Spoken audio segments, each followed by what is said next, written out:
Picture this. Innocent people in the Middle East. They're having dinner. A bomb is dropped on their house, and they're all killed. What's the problem with this? It's being done by white men. I am Jeremy Kaufman, the Chief Diversity Officer at Halliburton and candidate for United States Senate. It is time to diversify the murderous military-industrial complex. We need to make the nukes gay. And that's why I'm running for office. Like my fellow Democrats and Republicans, I will support every war. I will support stealing billions of dollars from Americans to kill innocent people, but we are gonna make it so gay. It will go down in the history books. We will say never have so many genders and so many races killed innocent people. Let's bomb Yemen, but let's make sure a rainbow of skin colors are dropping those bombs. These are gonna be the gayest trans murders the United States has ever performed. That's what I stand for as the Chief Diversity Officer at Halliburton, and that's what I'll do once elected to the United States Senate. I'm Jeremy Kaufman, and I'm gay for this message.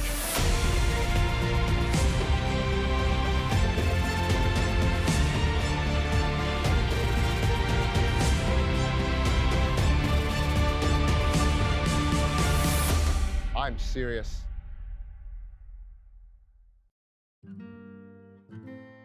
Have you guys heard of Matt Miller? He's not only the guy who paints those amazing portraits of all your favorite heroes in the liberty movement and in pop culture, but he's also now an official sponsor of this show. From Murray Rothbard to Ron Paul, Dr. Robert Malone to Darth Maul, Matt Miller's Liberty Portraits has something fun for everyone to spice up your home or office and showcase your heroes. Go check out his incredible work at libertyportraits.com. Grab a print to impress your friends, hire him for a custom portrait, or bring him out to a festival to capture your event in real life in a beautiful and unique way. To find out more, just head over to libertyportraits.com. Once again, that is libertyportraits.com. Today's show is sponsored by libertarian conspiratorial fantasy author Jack Casey. Whether you're looking for a 3-book fantasy sci-fi epic of love, death, and dystopian civil war like the Royal Green series, or just looking for a quick, dark, comedic cultural commentary tale about a transsexual slayer of COVID regime vampires, like his latest book, WVW, Jack Casey Books will keep you adequately entertained and pondering the universe to your weird little heart's content. He's the Ayn Rand meets Stephanie Meyer meets somebody who actually writes entertaining books with his own unique little downer-esque flair. Find out more about Jack Casey Books at the aptly named jackcaseybooks.com. Once again, that is jackcaseybooks.com. Ladies and gentlemen, boys and girls, anything and everything in between, whatever you identify as, welcome back to the least comfortable show on the web. It's The System is Down, where we talk about all the uncomfortable topics like conspiracies, politics, religion, and a lot of trans shit lately. And there's been a lot of rumors going around the Mises Caucus. There's a bunch of transphobes, so we're going to find out if that's the truth today and probably get into more interesting stuff. But hold on to your butts. Go out, share the show with your friends, let them know that we're about to get going here. We're going to kick this off real quick, and then we're going to get into what you're here for. This is The System is Down. Let's get weird. The following is a Goulash Media production. goulashmedia.net. I'll make questionable decisions. I'll be in fight of all I soul. Judge me for my sins. If I'm your image. All right. What's up, folks? Welcome back.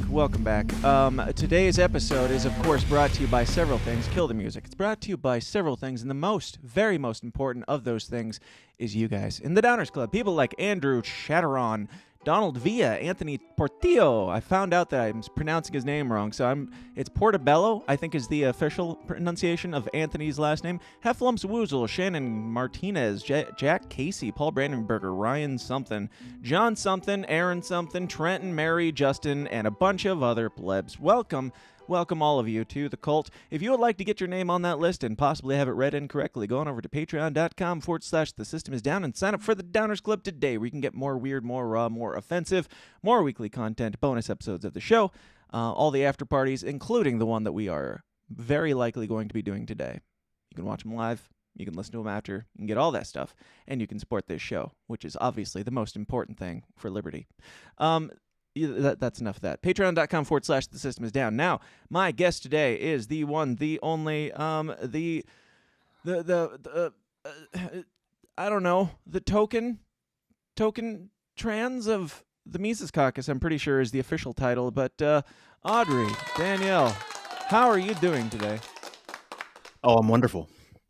Thank you for being here. You reached out to me, shared a bit of your story. You have some thoughts on the Mises Caucus, I'm pretty sure. I've heard all the rumors going around about how anybody who's trans, they get dead named, they get whatever, misgendered, what have you, all these things. Just give me a little bit of your story. Yeah, the Mises Caucus is fun. They're definitely a bunch of transphobes. They they don't want their kids being transgendered. Yeah, I don't get it. Who doesn't want their kids being transgendered? I don't understand. I mean, if your kid isn't trans, do you really even love them? Yeah, I don't know. I mean, it's such a wonderful, wonderful thing. And who wouldn't want to do it? It's all, sunshines, unicorns, and rainbows. So, yeah. Yeah, I guess I guess I am a member of the Mises Caucus. That's, I guess awkward.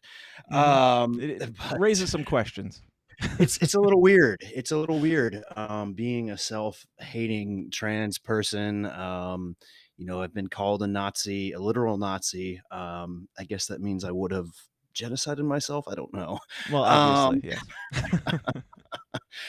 But no, I've been involved in the Mises Caucus for let's see, we're going on 9 months or so now. I guess I'm not allowed to be aborted anymore, so I'm here to stay. Give it a couple years; they'll work their way out. Yep.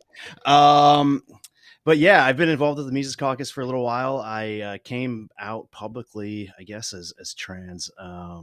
Probably about 2 months after I joined the Mises Caucus. I actually hate the Mises Caucus turned you trans. Yes.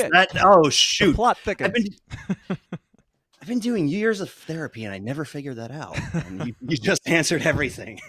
Maybe I just need to quit and go back and we're all gonna be good. I actually hate the term trans. I despise I despise identitarian politics in general. So I have a hard time telling people, oh, hey, I'm trans or I'm transgender or I identify as this. It's like, I am who I am. These days, I think I've resolved to telling people that I'm transitioning. Sure. I guess that makes sense and can make sense to some people. I like to try to separate it from the political side of things because what's happened in the last, 10 years or so since trans issues have come to the forefront, things have just gone insane, as I'm sure you're well aware. I've noticed a few things seemed odd, but let's go back to before you were involved with the Mises Caucus at all. Like, what was some of your history leading up to that point before transitioning? And feel free to dig as deep as you want, and just give me a little bit of background on you in like the libertarianism stuff and the how you identified, how you came to this point in your life. Yeah, so I grew up in Northeast Ohio outside of Cleveland, spent some time in North Carolina, spent some time overseas in Malaysia as a Southern Baptist missionary. Wow. Very, very trans friendly. I grew up very religiously conservative, very fundamentalist. I hear you. strict household. My parents aren't quite as strict anymore. I kind of had questions when they were letting my younger brother drink at like 16 and not having a problem with it, when they explicitly told me many times that I should never have a drink in my life because I might Right. become an alcoholic. Yep. Once the kids grow up, it's hard to maintain some of those views, I've found. You're like, well, Halloween is evil, but if my grandkids are doing it, can I really be opposed? I don't know. Come on over and get some evil candy, kids. My granddaughter's dressed up as a witch. It's just too cute to ignore. So, Right. So yeah, I was a very religious conservative. I think I very, very, very regretfully voted for John McCain when I was in college. I had no idea what I was doing or what I was thinking about. I think, I was in middle school when 9/11 happened. So, I got caught up in all that patriotism and the conservative religious movement. But I really didn't know anything. I think even back then in college, if I had known who someone like Ron Paul was and actually paid attention, I might have actually, listened to some of his message, although, the more socially liberal or socially free aspect of his message probably wouldn't have helped me out at the time. I was very much, against LGBT issues and all those things, very, very repressed personally. But funny enough, becoming a Southern Baptist missionary actually did a wonderful job of purging a lot of that stuff. Sure. I spent some time in a Muslim majority country and just saw that the religious right was not right about how the world worked. I still thought Democrats were nut jobs, still thought liberals were, the literally like Satan's spawn at the time. But I suddenly found myself overseas and politically homeless because I didn't believe in the Republicans anymore, didn't believe in the Democrats, was slowly becoming a little bit more open to just personal liberty on all levels. Mm-hmm. And yeah, then I eventually I got fired for being a Southern Baptist missionary. How does one get fired as a missionary? I wanted to date somebody. I wanted to date evil. Yes, I wanted to date my now ex-wife. Yeah. We were accused of spending late nights outside together. That was a huge issue. And I don't think I was so religiously and fundamentalist, and I couldn't even get myself to hold her hand, let alone like give her a hug or kiss her before we got married or something like that. Yeah. Yet I got fired for spending late nights outside talking to her. Right. Like, isn't that what people do? Isn't that what people do when they date? Jesus would have never stayed up late talking to people. Oh no, There are lines. There are lines. No. Oh, absolutely. So yeah, I'm trying to think of where really things really went off the rails, I think, in my life at that point, just getting fired and being like, okay, whoa, what the hell? Like, I was having a great time. I loved being overseas. I don't know if I really loved being a missionary, but I loved being overseas. Was picking up a lot of hobbies like photography, playing music, traveling. I loved traveling. Got to go all over Southeast Asia. And to just suddenly get sent home over something stupid was devastating. And it really made me question the church, question my spirituality. I ended up coming home, getting married to my wife, my ex-wife. And, I still, to this day, I love her to death. And would, if it was even possible, I'd stop everything that I'm doing. I wouldn't be transitioning, and I would gladly welcome her home and, would love to be a father and a husband in that case. But things are complicated. Things were complicated for me. I had struggled with things like gender dysphoria for my entire life. For as long as I can remember, it was just a struggle. It was something that was there. And, I think this was 2012 when I got fired, and I came back, and that was right when trans issues were coming to the forefront. And, it was so easy prior to going overseas, to just say, this is something I struggle with. I can push it down. I don't have to deal with it. Even before I proposed to my ex-wife, I had told her, hey, this is something that I deal with, and I'm prepared to, reject this for the sake of our relationship. Was it just like I feel more comfortable, dressing this way or presenting this way, or like what was that mental process that you were struggling with? Yeah, it was just, I mean, it's still hard. It's hard to pinpoint, but they'll say, if you read some of the psychiatric manuals, I mean, it is a mental health issue. Don't let people fool you into thinking this is not a mental health issue. It is, and 100%. we are canceled. Thank you. Yes. Thank you. How many times has this been canceling for you? I mean, I've lost count. I don't even care anymore. When it goes, it goes. We'll be around. Yeah, it's definitely a mental health issue. I mean, they'll tell you. I mean, they'll say, hey, gender dysphoria is like an intense desire to be the opposite sex. The just being more comfortable presenting that way, being seen that way. I don't know. I've spent years of therapy, and I'm still working through this. Like, why is the case? I mean, I have some theories that I probably don't really want to get into, because it's stuff that I'm still processing and don't want to blurt something out. But yeah, that was just always the case. I dealt with,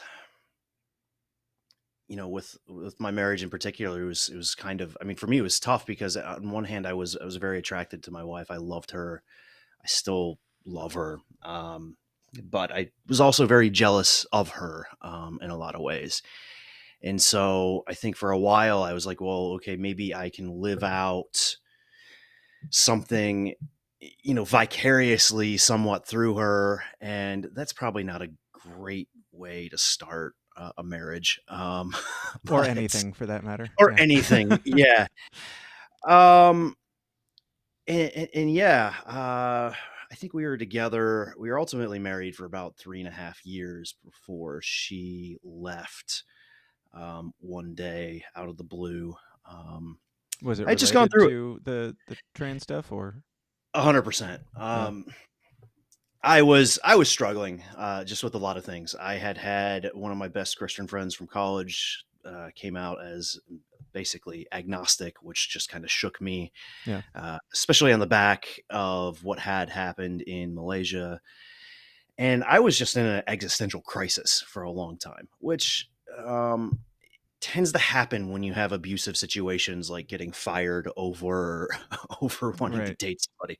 It was fired from the Lord's work, like this massive undertaking or overtaking of like doing what you feel like God is calling you to do, and all it takes is staying up late talking too long, and God doesn't want you there anymore.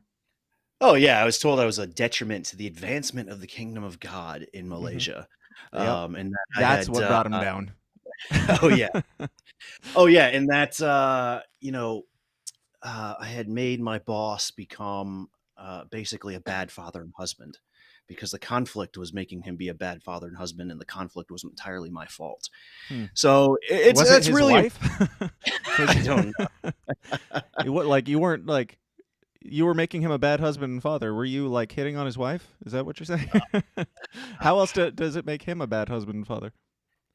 For the first 6 months I was overseas, he wasn't even there. He was on furlough. And then after that, I maybe saw him once a month on average.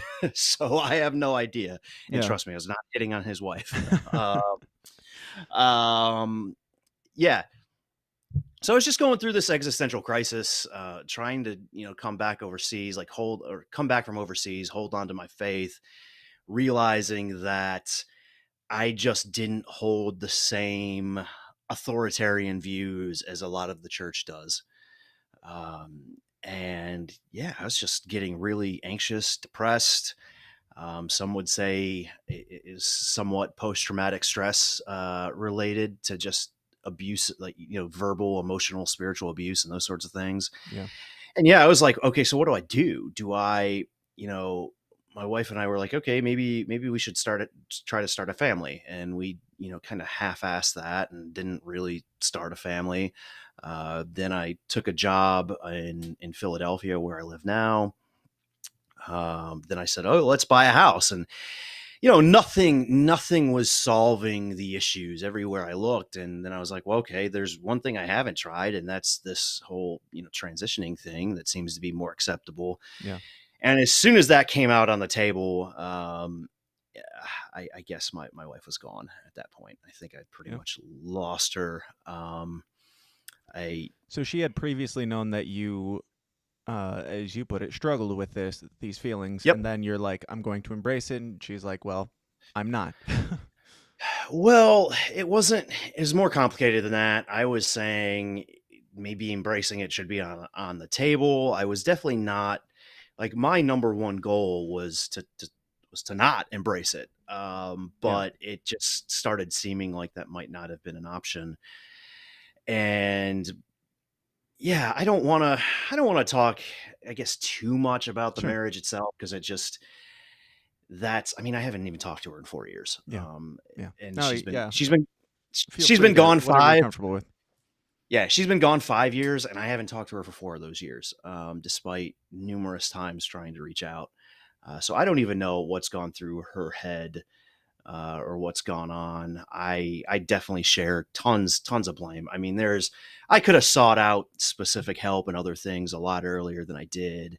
As soon as she left, I started being really open with people, saying, "Hey, this is something I struggle with. What do you think? Can you help?" And I think I quickly learned that, yeah, this was something that was actually manageable. I just can't do it on my own. And I can't also put it on my wife to just deal with it on herself too, Right. because that's also terrible. So yeah, it's just this mix of things where, I mean, I certainly made a ton of boneheaded decisions and mistakes. And, she was also very much a victim of the things that went on overseas as well. She didn't get fired. And she also didn't come home when I got sent home.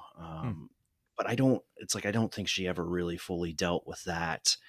And I question whether or not she was, even if I had been getting help, I question whether or not she would have actually, stuck with it. Yeah. Which, I mean, again, I can easily sound like kind of bitter and vindictive when I talk about her, and I do harbor a lot of frustration and anger, as much as I love her. But I also, like, I know her background and where she comes from and what she went through growing up, and I can totally understand why something like this would have been just too much for her. So I want to be gracious in that sense. Yeah, absolutely. And I relate a lot to much of your story, like very conservative background and all that too. And yeah, a lot of the thought processes and cycles of just God hating you for your thoughts and things. And not that my parents directly taught me that he does, but like, when you have this shaky faith that is all, action based or whatever, it gets to a point where, like, if you are the type of person with that brain that process things over and over in weird ways, you get to the point where you're like, oh, he probably hates me a lot because I do a lot of bad things. And I mean, that's no way to start a belief system. But how have you sounds like you kind of went through some roller coasters there faith wise. Like, where has that come to at this point? Yeah, I'd say I'm still a little bit on the roller coaster. I think I still hold my core beliefs in the Christian God and I guess Jesus as Son of God. I don't know how that really plays out. And I read a lot of Tolstoy recently, and loved his writings and how much. I mean, he was very much a Christian, very much a follower of Jesus, but he completely rejected the church, just as much as he was an anarchist and completely rejected government. And he rejected both for the same reason, and that's just that man has no right to judge. Man has no right or authority over another man. Yeah.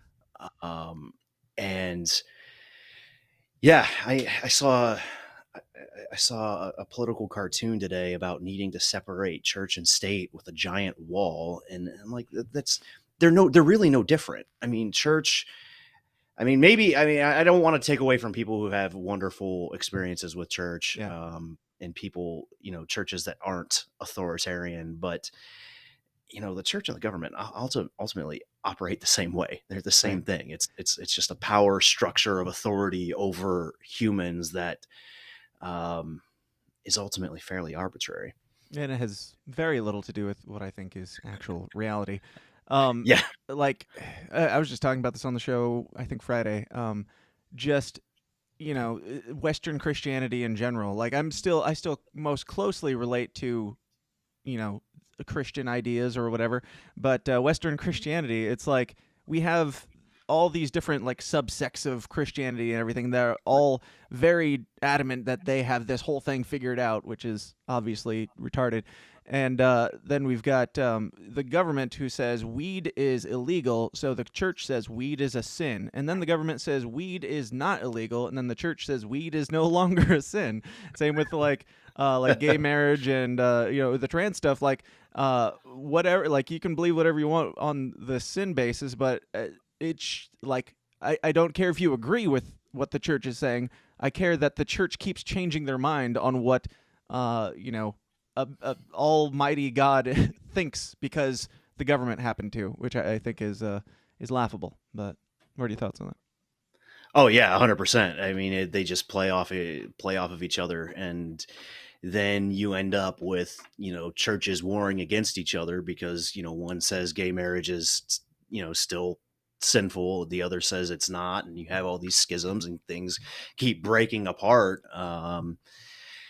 Ultimately, things keep decentralizing, which is actually not.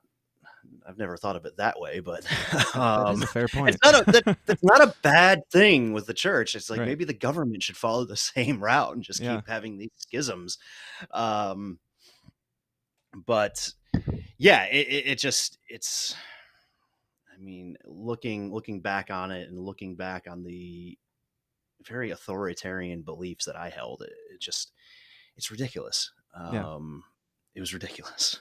Yeah, I hear you. So moving forward to we can jump back and forth. I distract easily. Also, we do have some comments that I should probably pay attention to because I'm really bad at it. Let's see what we've got here. Bill something says, "How is Darth Maul a liberty portrait?" LOL. Shut up. Next question. Let's see. There was one I wanted to read.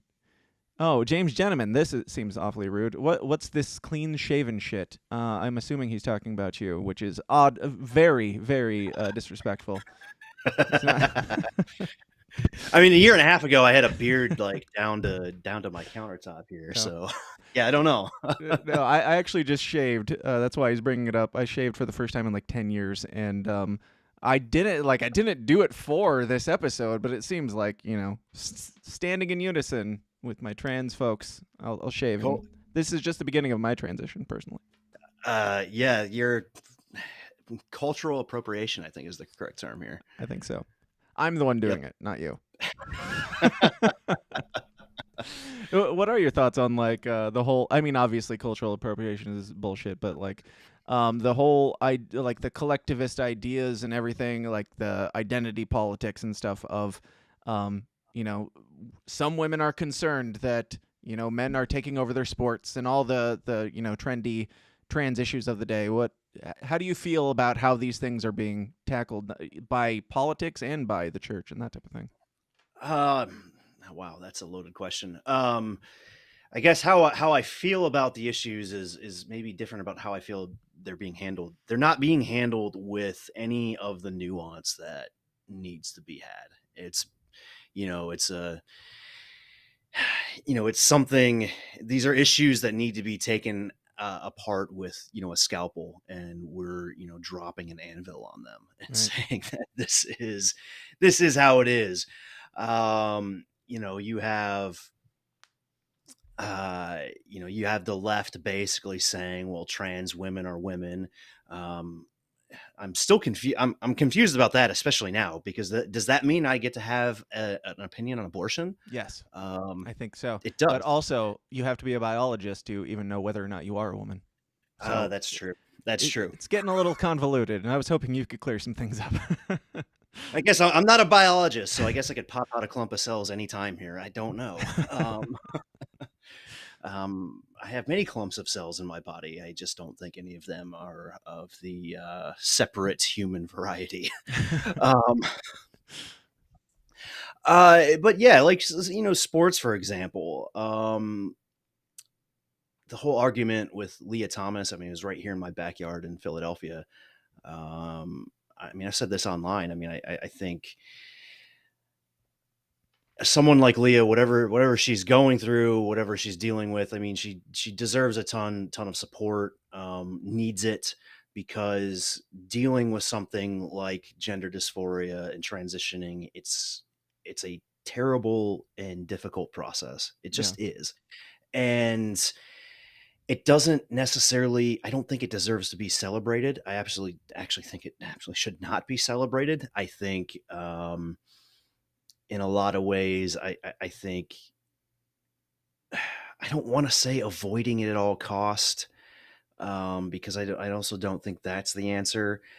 But to just put her out there, allow her to swim in the pool, and her rankings between her her male swimming days versus female swimming days. There's no good faith argument that biology doesn't affect things. However, I would also say, to push back on the other side, to say somebody would want to transition, or to actually go through the process of transitioning just so that they could compete and win trophies, I also find that ridiculous.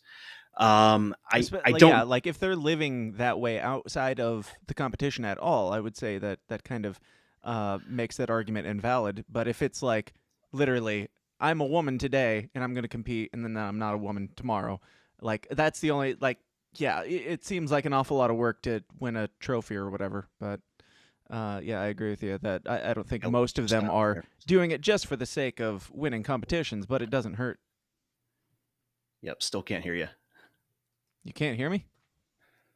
What's going on? Can you hear me? Can you hear me? Well, what happened? All right. I'm going to boot you, and you can jump back in, and that usually resets everything. Bye-bye. All right. So, we're getting her back. Guys, this is enjoyable. Almost as enjoyable, of course, as Astero's penetration testing. Today's episode is sponsored by Astero's cybersecurity services. These days, organizations of all sizes are targets for cyber criminals, disgruntled employees, or even nation-state attackers. Astero's performs cybersecurity services, providing expert guidance to help organizations defend against threats and protect their data. Astero specializes in penetration testing, where they perform ethical hacking on networks, web apps, or organizations as a whole, to simulate what an attacker would do and plug the discovered holes before anyone malicious finds and exploits them. Asteros also specializes in vulnerability management, security awareness training, phishing simulations, cloud security audits, compliance readiness assessments, and much more. As technology expands, it becomes easier and easier to run a business, but if your security is not growing along with your company, then you're going to run into problems. If you don't personally have a company of your own, definitely pass this information along to someone who does, because for a limited time, Asteros is offering companies an attack surface audit completely free. Let Asteros discover potential entry points to your network and how susceptible your company or organization is to cyber attacks. To learn more and to take advantage of this essential offer, just go to asteros.com/free. That's Asteros, ASTEROS.com/free. Yeah, sometimes the advertising sponsors, they pay me to cut the audio if I'm going on too long without plugging their ads. So thank you, Asteros. Thank you for reminding me about penetration testing. Seems like a good thing to plug in there in the middle of this conversation. Very, very couth. Absolutely. What were we talking about? I don't even know at this point. Sports, transports. I was saying, I don't know if the listeners could hear or not, but I'll repeat for you. But I was just saying, I agree with you that the odds of somebody transition, like, unless they're transitioning the same day that they're competing and then transitioning back, if they're like living their life that way, I think it's pretty indicative that it's not just to win medals, because it's not like this is just like something that makes your life easier, right? Yeah. I mean, I don't know if you heard the story about like Zuby, the amazing philosopher rapper, doing his thing where he competed as a woman in weightlifting. I heard he's a literal white supremacist Nazi. I could be Oh wrong. yeah. Oh yeah, absolutely. I think it's the point he made, I think, was great. I think it's fair that saying, hey, these rules and the way things are set up here are ridiculous. Yeah. This is not a good way to categorize people or sports or things. But I think and I think he did it in a fair manner where I think he stuck to that point. I think a lot of people on the, right or a conservative side of the issue want to jump and just say, well, people are going to do that. They're going to take advantage. And yeah, people lie, they steal, they cheat, they do those things. But actually transitioning in order to do those things is that's a serious, I would just say, if anybody's considering transitioning between now and the 2024 Summer Olympics just so they can win a gold medal, I would say you're making a huge mistake. Don't do it. Yeah, probably not. So how has it been for you going through this process of transitioning, or wherever you're at now in that phase or no, I don't mean phase, process? I know you don't care. I'm just so used to like delicately using my words, but like, do you use women's restrooms? Do you have any pushback from people in day-to-day life on these types of things that are made to be these huge deals in political society? So here's the thing with me, and I honestly believe this is probably the case for most people who are transitioning, unless they are really sort of pushed along by the political topic. I just want to, and I'm never going to perfectly do this, but I just want to blend in. I don't want to cause a scene. I don't want to. I just want to take a piss. Yeah. I just want to. I don't want to stick out. Right. And so if I'm out presenting as Audrey and dressed more feminine, I avoid public restrooms at all costs. Sure. A lot of times I'm still early on in this whole process. I'm still trying to figure it out. I'm still holding things with open hands. I'm not saying that I'm, full steam ahead, everybody else be damned. I'm transitioning. There's nothing you can do about it. Respect me, call me a woman, tell me that I can have babies. No. I'm just taking this day by day, trying to process through things. Is this, I don't have the right answer as to whether or not this is the right decision. And so, there's a lot of times if I just got to go to the grocery store or something, or maybe I'm going to hang out with some friends, and I just don't feel like putting up with any of the issue. It's like I'll just go in and my typical hoodie, jeans, look very masculine, although probably 10 years younger than I used to look. Also, don't take hormones to reverse the aging process. That's also a very bad idea. Just disclaimers here.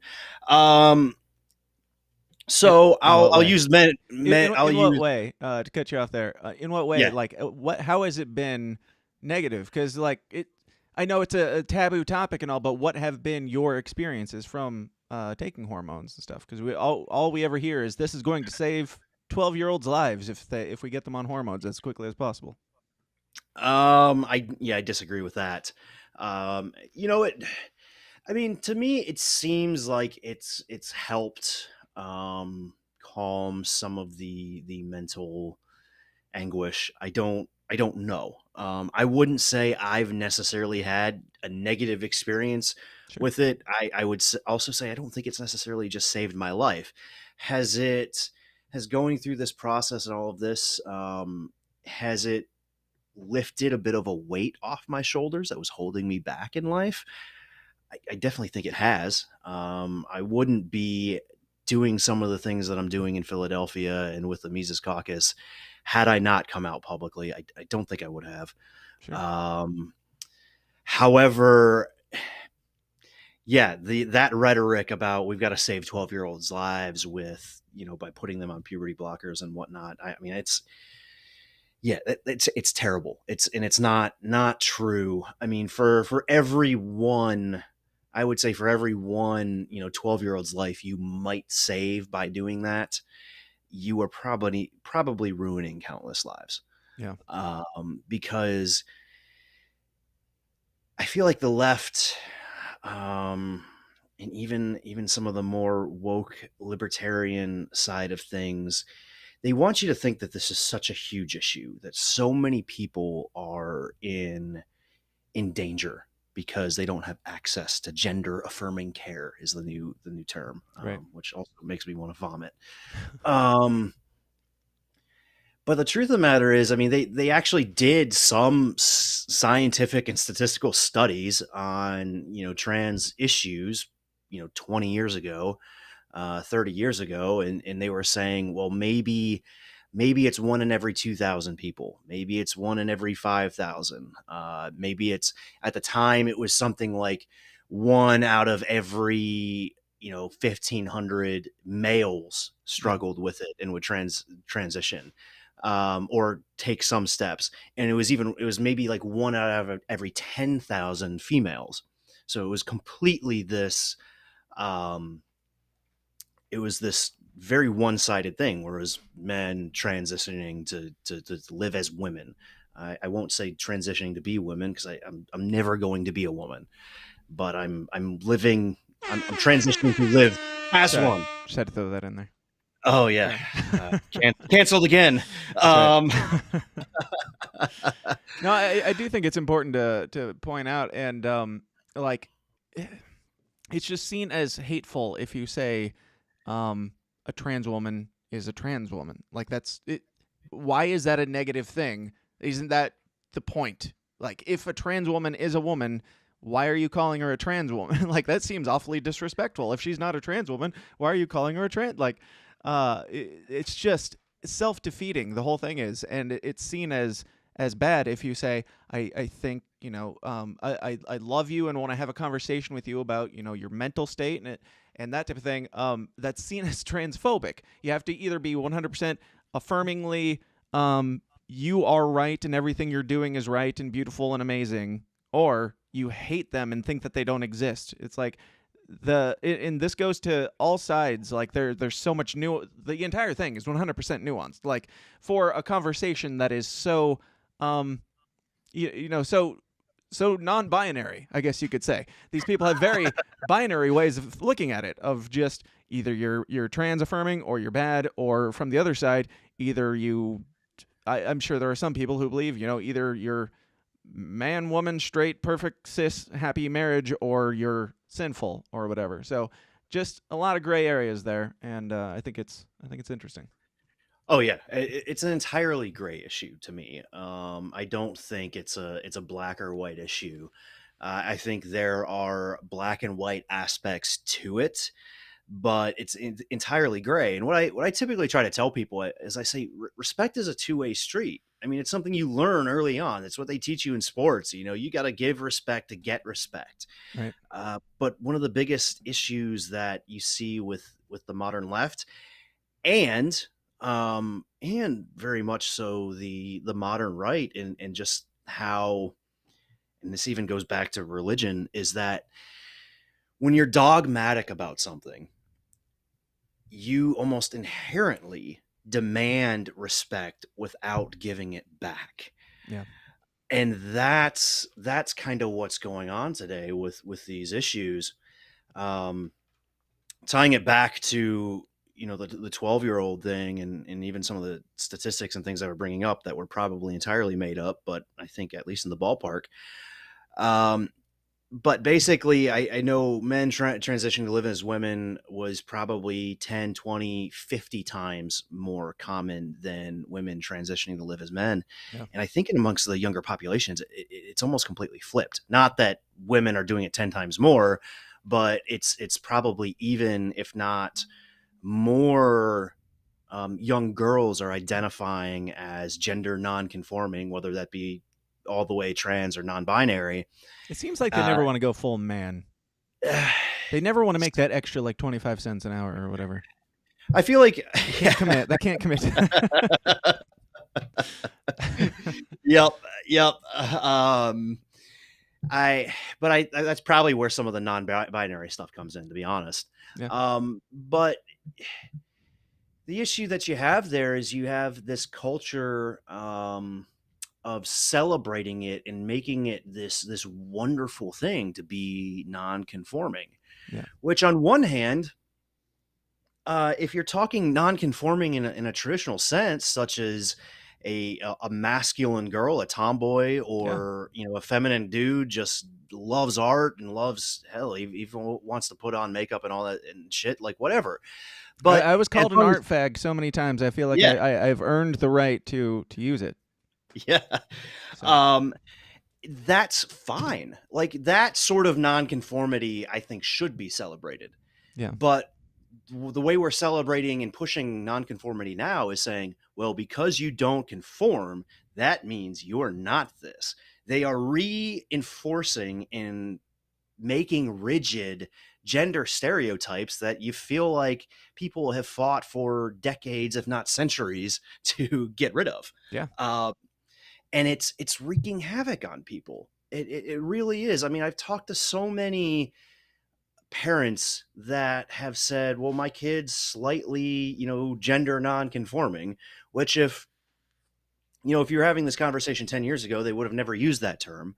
They But would have said my boy is playing with dolls, and I think he might be gay. yeah. How do you get him to not be gay anymore? That would have been the question 10 years ago. But, Right. Thankfully that's not really the case anymore. But we've just gone too far. We've gone so Right. far the other direction. And now, I mean, think about, I had sisters growing up. I didn't experience what they went through, but I knew the hell that was middle school for them. Yeah. I witnessed it from a distance. Think about how easy it is and how impressionable kids are to tell them that, hey, you have this thing, or you're uncomfortable, or this, that, or the next thing. Mhm. And if you take a step and you feel good about it, then that must mean you're a man, or that must mean you're non-binary, or that must mean you're, a woman.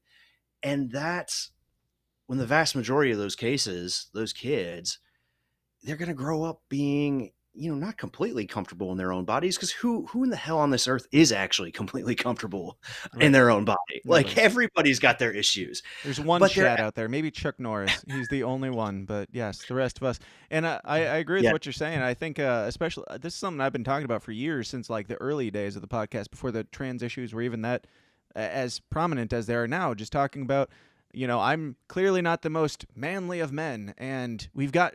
I don't want to be like a victim or anything, but at the same time, it's like we live in a society where if you aren't a man's man, then you're gay or you're this or that. Like you were called names, you still are, unless you do jump over to that side. I understand like why people would drift in these directions because of the way society has treated any guy who's not like working on cars and throwing footballs around.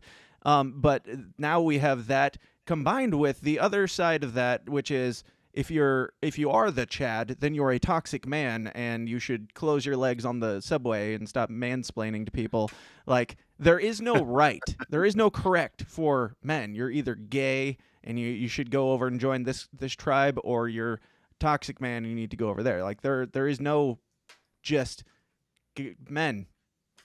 And I think to your point, I think a lot of the societal stuff is to blame for a lot of that because, yes, there is certainly value for the Chad or the guy who fixes the cars or the guy who beats up somebody at a bar or whatever. That has value and it has purpose, but that doesn't mean that every man has to be that or they're less of a man. And the same with women. Like, I miss tomboys. They were some of the coolest in junior high and high school in those days. Now we don't have tomboys. We have women and whatever the fuck, like whatever you think you are. Women and genderqueer and non-binary. I mean, yeah, we basically have a manufactured crisis on our hands. Yeah. But I mean, that's just it is, I go back to the statistics. You would think that as much as this topic gets talked about, and, I guess we're both guilty of talking about it here, you'd think this is a huge issue that everybody's dealing with in their everyday lives, and it's just not. Yeah. It's just not that big of a thing. I mean, one out of every couple thousand kids really at the end of the day would be struggling with this. Yeah. And I think it's an amazing and a beautiful thing that, it can be, the struggle itself can be accepted. That and can be helped and supported, yeah. And dealt with. Like, I mean, maybe I wouldn't be transitioning and wouldn't be doing this if I had felt free to just be open and honest about things 10 years earlier.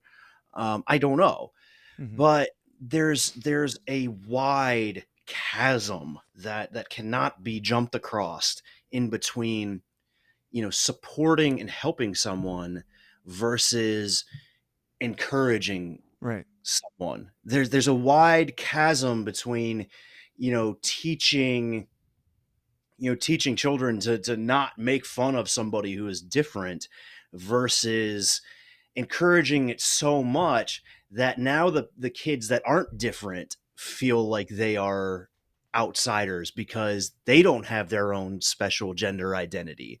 Yeah. There's a wide difference in between helping a child who may or may not be suicidal over their dysphoria struggles and immediately jumping into cutting off body parts. Right. There are wide chasms here, and there's myriads of options in between. Yeah. And we're not dealing with any of them because this is it's just become this hot button topic that. And option number one really is just be weird. It's okay. You don't have to fall into a box. You don't even have to like you can be a man and be weird. You can be a woman and be weird. Or if you want to wear dresses, or if you want, who gives a shit? I don't care what's between your legs. Are you down to hang?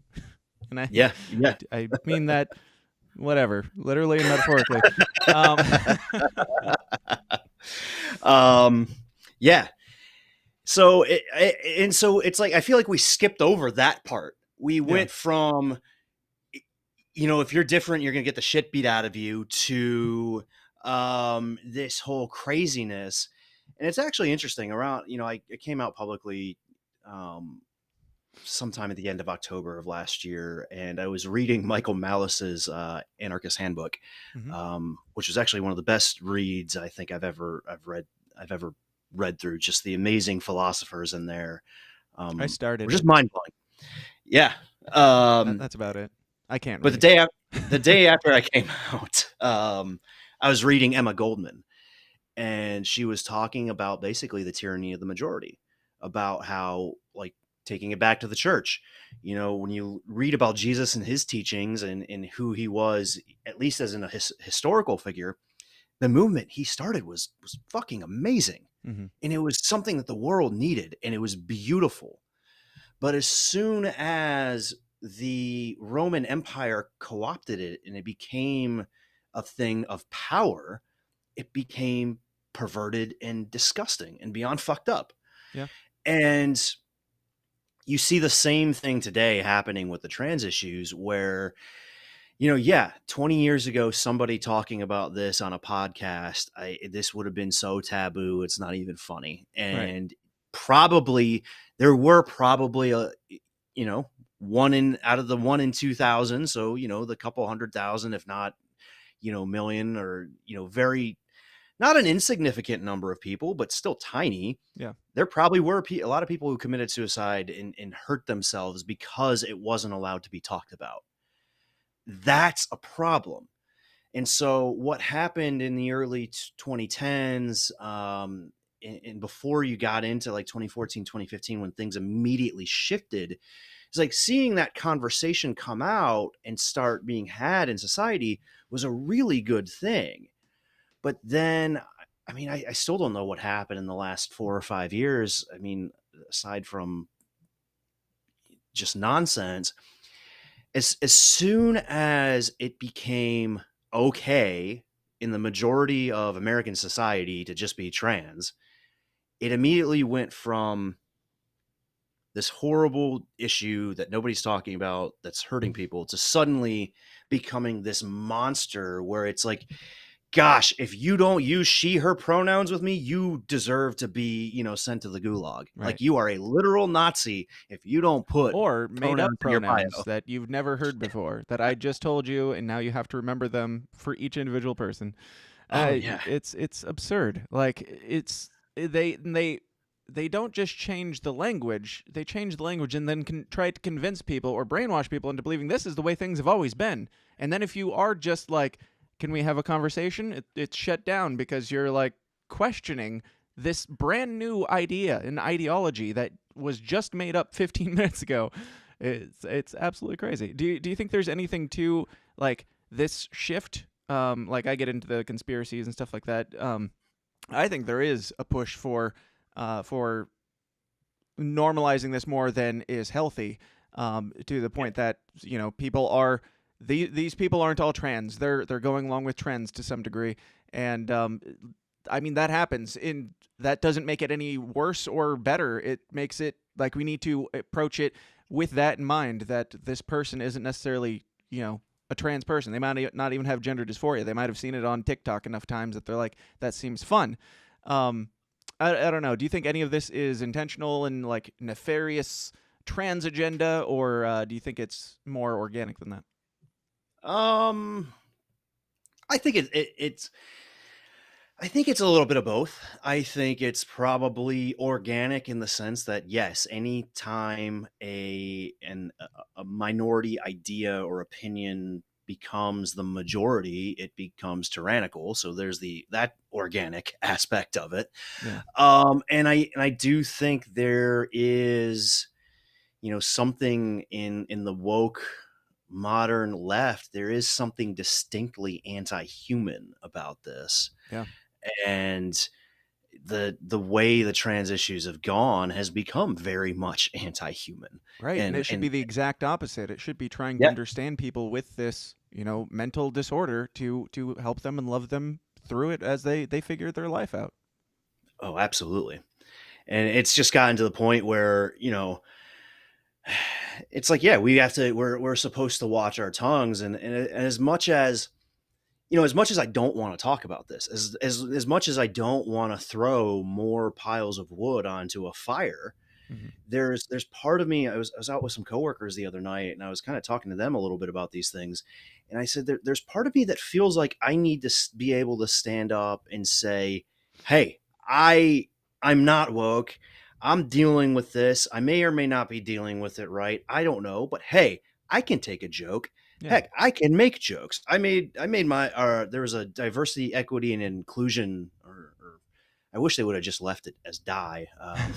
But diversity, inclusion, and equity officer. Right. that was out with us from my company, and I could tell I just made her extremely uncomfortable because I said, she was talking about the importance of pronouns, and I said, you know what, I one of my a coworker across from me said he's never putting pronouns in his bio, and she was like, "Oh, it's really important." And I told him, I said, "No, don't do it. It's not that big of a deal." I said, at the end of the day, my pronouns are I, me, and my. Yep. If you use those with me, we're gonna have a lot of confusion. Right. You know, if you started referring to me as I, me, like I'm gonna have no Did you clue steal who the that hell from you're me? talking Because about. I literally have that in my Twitter bio. My pronouns are I and me. Just, I also fun. have that. I also have that in my Twitter Do you? bio. That's awesome. But it's like, and then I tell people, I say, you can use, when you're speaking with me, use you, your, yours. And you know what? If you're talking about me and I'm not present, use whatever the hell you want. Right. Call me shithead, call me dickhead. You know, my coworker said, he's like, yeah, man, I call you dickhead behind your back. I'm like, okay, cool. I know you love me, so I don't care. There you go. You know, I cracked a tranny joke around the head of sales at a sales conference for my company recently. Yeah. And the guy cracked up. And this goes back to the whole respect thing, going both ways. You know, it seems like the trans activists demand this respect. They want this respect, but the easiest way to get it is to break the ice and get people to let their guard down. Yes. So when I let, you know, this guy who makes 5 times the amount of money that I do, if not 10 times, who basically is second or third in command at my company, when I crack a joke like that to him that says, hey, I don't take myself so seriously that I need to make demands on you and how you treat me. Mm-hmm. As long as we both treat each other with some, you know, understanding, grace, and respect, gosh, that will cause somebody to let their guard down quicker than anything else. And that's something that, you know, the modern left just doesn't understand. Yeah. No, I agree with you entirely. I've been making this point on the show for a while about just, you know, racist jokes, trans jokes, stuff like that. It really just depends on the intent. And I think most people are smart enough to understand intent. You can tell if a joke is meant to harm somebody, and not even like, I'm a free speech absolutist, and I think you should be able to make jokes against people that where you're intending to harm them too. But in general, like making these jokes, stereotyping jokes and stuff like that, it's more, at least from my perspective, it's more inclusive. Like it's more loving to make a joke, like a tranny joke with you or a black joke with one of my black friends, to be a bro and hang, and like, are you down to hang? That's really all that matters. And if we're like tiptoeing around certain topics that are like, I mean, glaringly obvious, that's like, you know, you're a trans person and somebody's a black person, and there are differences in different cultures and stuff like that. If we can't address those and like have this common unifier of humor, like that's what they're taking away from us, is like, you know, camaraderie of being able to rag on each other and, you know, Oh yeah. be inclusive with your words. Like I said to you in the chat the other day, I said, long live Dave Chappelle. That's right. You know, I hadn't really watched much of him. I have never really been all that into comedy until I, you know, started hanging out with the Mises Caucus folks. Yeah. But then all that controversy popped up with him, and I went back and watched his specials, and I'm like, I see nothing wrong with anything he said. And then his last special, where he basically went off and said, this is why I did what I did, and basically didn't tell a joke the whole time, and he told the story about his friend. It's like I cried because it's like I was heartbroken. I was heartbroken for him. I was heartbroken for his friend, and it's all because of this guy's a comedian. He, you know, just because you crack a joke, just because you're uncomfortable. And that's what I would want to tell people. I mean, whether you're in the Mises Caucus or not, you know, I've had Mises Caucus folks ask me questions and maybe say some things that a lot of leftist folks would consider offensive. And I would say, just because you're uncomfortable with something doesn't make you a phobe of that thing. Right. It doesn't mean you're necessarily fearful or hateful of it. It just means it's generally, I mean, it's what they used to say about homophobes. It's just like, it just means that you don't understand, and you don't have to understand. It's like, we don't all share the same. We all share the human experience, but we don't share the same exact experiences. Right. And so for someone to not understand what I'm going through, not agree with it, hey, as long as you treat me like a human, and even if you disagree with my decisions and how I'm going about things, as long as you can respect my autonomy as a human being to make my own choices, I can respect your lack of comfort being around me. Yeah. That's fine. Like, I don't care. Yeah. Not everyone has to get along perfectly. Yeah. And there is a level of, if you're choosing to live this way, that it's not normal, and that's okay. It's okay to be not normal, and that's not like, shouldn't be an offensive thing. Like, the vast majority of people aren't this way, so you're taking this step that you feel is right, and it's not normal. So give people a little bit of time to figure out what's going on with you, and don't assume that they're jumping to conclusions any more than you are. But we are getting close to the end of the main episode here, but I do want to focus a little bit more on some of your treatment within the Mises Caucus. Have you gotten, have there been people who have specifically private messaged you or been hateful to you, or anything that we hear happens so much? Because I have a former friend who is trans. I thought we were friends.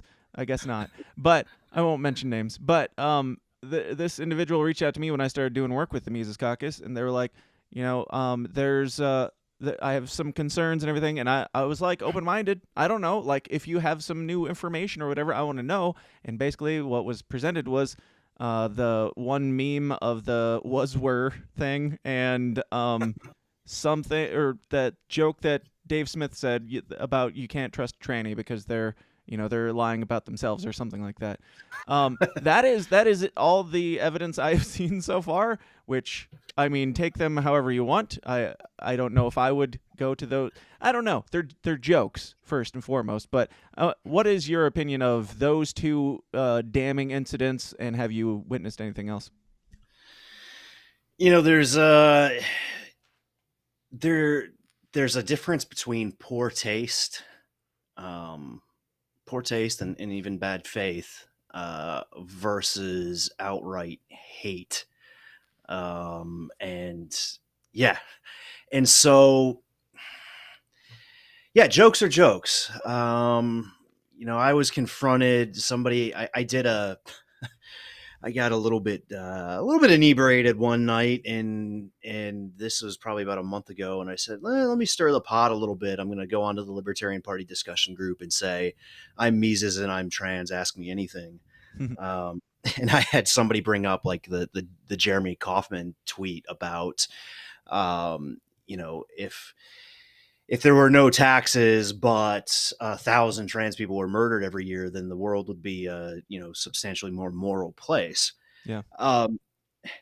Incredibly poor taste. Incredibly poor taste. He knows.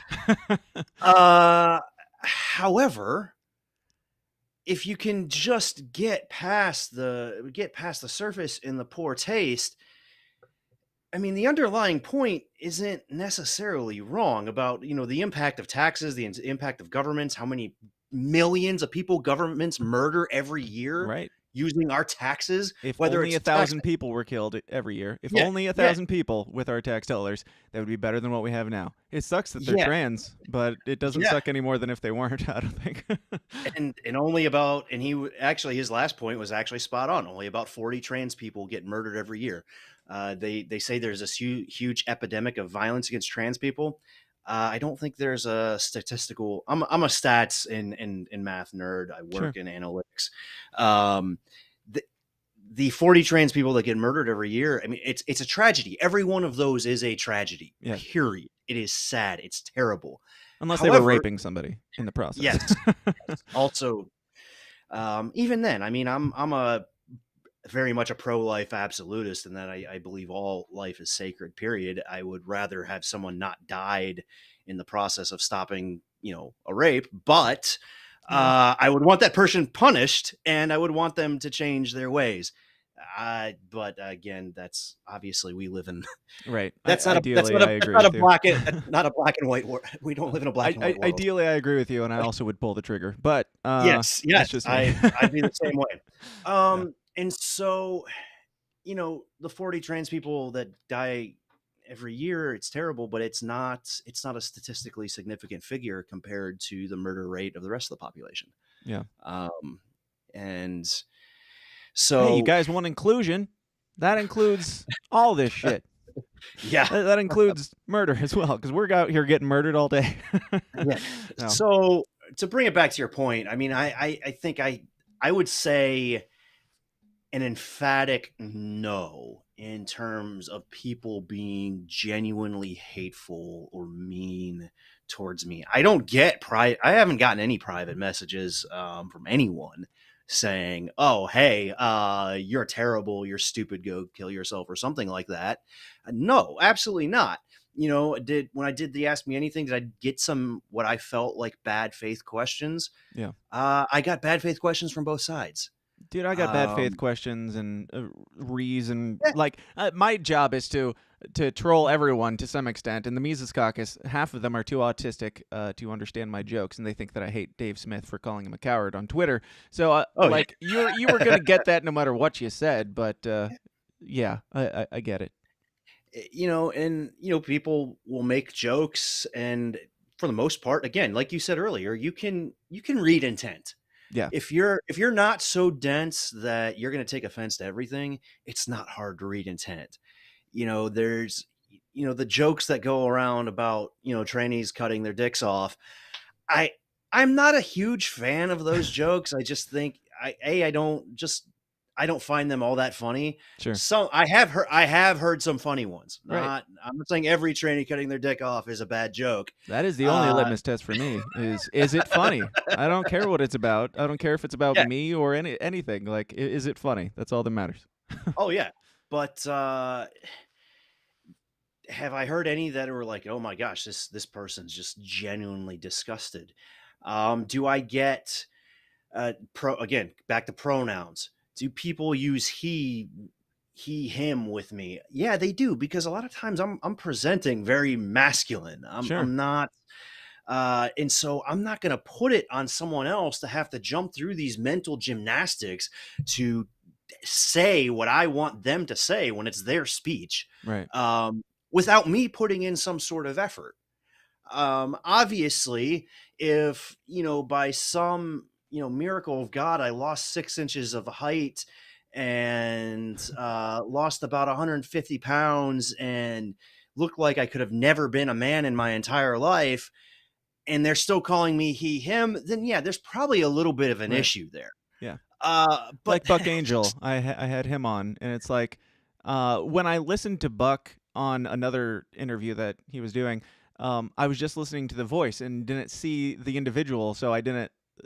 Yeah. It was hard for me to not, in my mind, just go she, like not at a disrespect, but just like this. Your voice sounds like a lady who chain smoked her whole life, and that's fine because biologically that's what you are. But then having her on the show, or having him on the show, seeing a bearded bald dude that is like buff and fit, it's like, yeah, if anybody's like just. Like, I'm not misgendering somebody out of. I will talk about biology, obviously, but I don't misgender somebody out of it, like being a dick. Like, it's like if you're passing and it's easy for me to see that that's what you're going for, I have no problem calling you he or she or whatever. So yeah. And so at the end of the day, I mean, I feel like all the stuff going on with the Mises Caucus and in the accusations. I mean, the Mises Caucus, it's made up of people. Lots of individual people. Humans are not perfect. They make mistakes. They put their feet in their mouth. I put my foot in my mouth all the time. Sometimes both feet. You are flexible. Yeah. But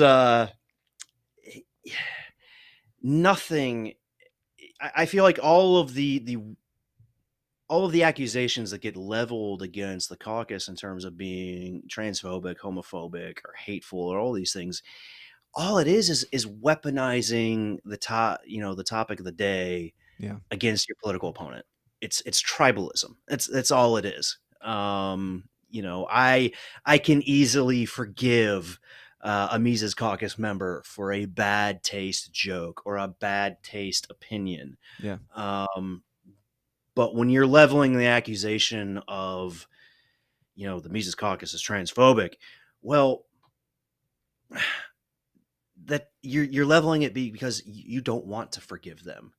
Right. You want them to be perfect, and you want to highlight every single little thing that gets said wrong to prove in your mind that they are these horrific white supremacist Nazis, which I mean, I can tell you firsthand that no one in my life has been more supportive over the last 6 months than the Mises Caucus. No one has gone more so out of their way to even quote unquote gender me correctly. Yeah. To a point where I'm even uncomfortable, because it's like, hey, I'm not trying to push this like feminine woman image right now, Right. and you're calling me she. That's almost, for a while that was uncomfortable. I've gotten a little bit more used to it, but they've been awesome. Yet, and here's the thing. I mean, I think why things might get levied against, people tell me, oh, if you piss them off, then they're going to show their true colors.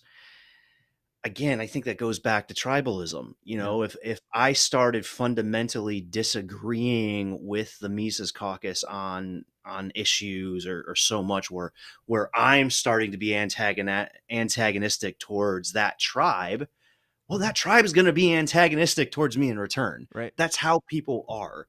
So, And when again, they're when they're retaliating, like if you were to come out and like if this episode was entirely you calling the Mises Caucus bigots, and they came out and started attacking you, even if they brought your gender into it, like it still doesn't make them transphobes. It makes them angry that you're saying something that they disagree with vehemently, and they're going to use whatever that. Not that I've seen this even personally from the Mises Caucus, just saying I can understand why somebody would come out and be like, oh, he did this or whatever, because they're pissed off at the time, and they're going to, as humans do, be irrational and say things that use whatever they can against you. Like people who call Tom Woods a pedophile. Just jump to conclusions and use labels. But I don't know. Whatever. The Mises Caucus is the Mises Caucus, and I still am looking for the transphobia. But I cut you off there. Did you have anything else on that?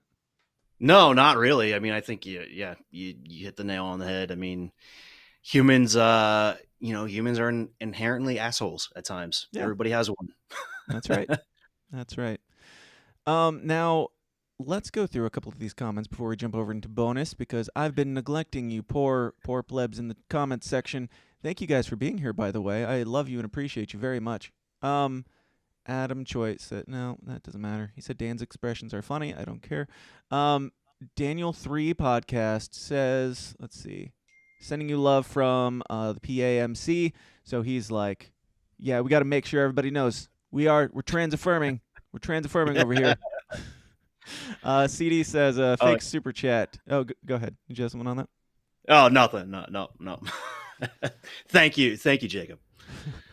CD McRae says, fake super chat. Does Audrey feel repressed when she expresses social pressure to not dress feminine in public?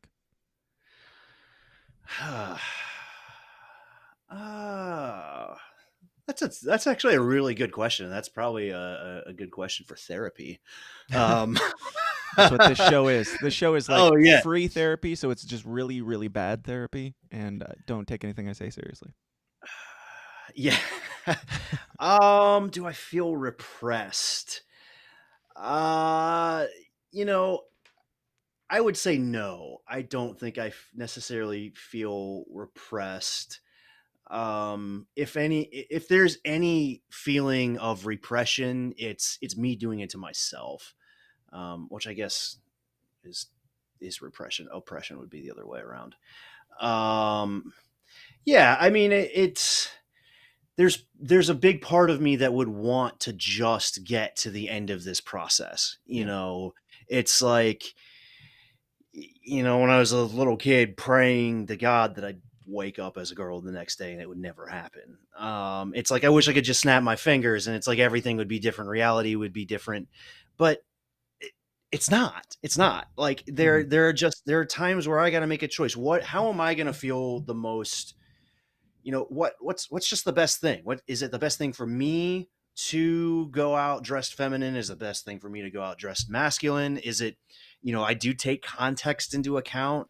You know, I don't, my transition isn't just mine. It's a transition for everyone else around me. Yeah. And so I take all of those things into account. So yeah, I mean, there are times where I'll choose not to present a certain way and then go back and wish I had done it the other way. Sure. And I've found most of the times when I'm fearful and choose out of fear not to say dress the way I want to, most of the time I'm finding those fears to be mostly unfounded. Yeah. But that's just part of the process. You know, yeah, I wish I could just go to sleep, wake up, and everything would be different. But yeah, you know, if I actually thought that could happen, yeah, that would make me certifiably insane. Fair enough. All right. Daniel 3 podcast says, I watched Sailor Moon as a kid. Am I gay or trans? I'll answer that for you. Yes. And also, it has nothing to do with Sailor Moon. What do you think, Audrey? I would second that. The answer is yes. Right on. Leah Latrono says, is Chris Chan a real trans person? I'm vaguely familiar with Chris Chan, so I don't really know that person's situation, so I won't comment. Yeah, I feel the same way. I know that didn't he have sex with his mom or something? His invalid mom. Anyway, yeah. Moving on. That just derailed things. Daniel 3 says, was it an automatic or manual tranny joke? Oh, I'm not sure which joke he's referring to. Gosh, I wish I could drive a manual. Jay, I need you to teach me someday. I need you to teach me how to drive a manual because there's never learned how to use a stick shift, huh? Yeah, no. Never learned how to crank it, right? Yeah, no. Don't have good experience with sticks. Yep. Not a fan. So Meredith says, Audrey, you seem cool AF. I'm happy to have you in the MC. And that's from a woman. Those exist in the MC too. Oh, wow. We had one of those on the show, CD, who's in the chat last Wednesday, and she's here and says, heart, really cool. Johnny Douglas says, I don't know if this matters. I don't screen these. Dan 3, I thought Audrey was fucking with me first time. She said, it's going to be Audrey soon because we met like 6 months ago. You're right. She's cool as hell about it. How do you feel about these allegations from the transphobic Mises Caucus right now? Do you feel attacked? Just horrible. And by the way, Johnny, I know who Johnny is. He's come out to the happy hour that I host as part of my organization called Don't Tread on Philly. Yeah. And Johnny's an awesome dude. Him and his business partner printed up a bunch of cool Don't Tread on Philly t-shirts that I was selling in Williamsport, selling in Delaware, and I am still selling. But a lot of people love them. They're great. They're amazing. Johnny, yeah, I'll glad you're watching. Good to be able to, good to hear from you. Looking forward to happy hour again. Absolutely. Speaking of happy hour, Johnny Douglas, if you want to hear more of this conversation, you got to go join the Downers Club at patreon.com/the system is down because we're going to get out of here. But Audrey, first off, thank you so much for being here. Give me some final thoughts, final overall thoughts, whatever. It can be on the Mises Caucus or it can be on transitioning or whatever you feel is the most important to put out there. Final thoughts here and plugs of anything you want, any upcoming events, and then we'll jump over and do some bonus. Yeah. Final thoughts. Live life free, live life healthy. what does it mean to be free? We are, we are autonomous individuals. We are individual sovereign beings who have, we have a responsibility to take care of our own sovereignty, which our own body, our own health, our own minds, and we have the responsibility to respect other people's sovereignty. And that's what these issues come down to. And, any one of these social issues, whether it's, trans issues, caucus bickering, whatever, it comes down to individual sovereign beings, respecting, learning how to interact and respect other individual sovereign beings. I'm learning that every day. I don't always take care of myself. I don't always treat other people well, but that's the journey we're on. So if we'd all do that, we're still human, so we'd still all fuck it up. But ending on a high note. And did you have anything, any plugs or any events or things? Maybe you said them and I wasn't paying attention. Oh, yeah. So I did mention Don't Tread on Philly. It was an organization that started as a Mises Caucus project fighting vaccine mandates here in Philadelphia. Basically, I want to make it cooler in Philly to live free than to live on your knees. So, we do a weekly happy hour Is that here an in Philly. anti-prostitution statement there? Oh, yeah. An anti-Spike Cohen at the Pennsylvania convention. I'm not sure what happened, and I hope you don't explain it, because I'd rather just leave them wondering. Basically, he was doing... yeah, I'll explain it off air. Yeah, maybe in the Because bonus. it was great. Maybe we'll get them to come over to the bonus. Yeah. Well, to hear the Spike Cohen story, you'll have to come over to the bonus. But yeah, so... Yeah, Don't Tread on Philly. We're doing a big thing at Wissahickon Brewing Company. So if you're in the Philadelphia area, within a reasonable drive, come to Wissahickon Brewing Company in East Falls in Philadelphia on Sunday at 1:00. So Sunday, May 15th. We're just going to have a bunch of cool Liberty people hanging out. I'll be there. I am organizing it with Anthony Portobello. They also had a hard time with his name at the convention. He was Anthony Fortino at one point. I like it. But yeah, Don't Tread on Philly. My Twitter handle, I make a lot of, I try to be edgy on Twitter at Don't Tread Philly. There's also don'ttreadonphilly.com. You can buy t-shirts there as well. So yeah. Right on. Awesome. Well, again, thank you so much for being here. And thank you to every one of you out there for being here and joining us on this beautiful Monday afternoon. We are going to keep the party going. We have much more to talk about. I don't know what it is, but probably a bunch more trans shit. So if you would like to talk more trans shit, come on over to the Downers Club at patreon.com/thesystemsdown. And if you're still afraid of the Mises Caucus being transphobic, I've heard quite the opposite today. Not only did they embrace this individual, but they might have made her trans. I don't know. We'll talk about it more later. But thanks, guys, for hanging out. Until Wednesday. I'll see you Wednesday at 2 o'clock. We're going to be covering the news. Got John Schweppe coming back on. He just got off Tim Pool, and he's coming in. We're going to talk about some fun stuff going on in the world. So I'll see you Tuesday at 2. To the rest of you, let's go party in the after party. Question everything. Stay uncomfortable. We'll see you then. Peace out. Dun, dun, dun, dun, dun, dun, dun. Hey guys, thanks for watching. Be sure to like and subscribe on your way out and help us change the world one uncomfortable conversation at a time. And if you like what you hear and you want to hear more, go join the Downers Club at patreon.com/thesystemsdown for bonus episodes of the show every single week. Until next time, please continue to question everything, stay uncomfortable, and I'll talk to you then. Thanks.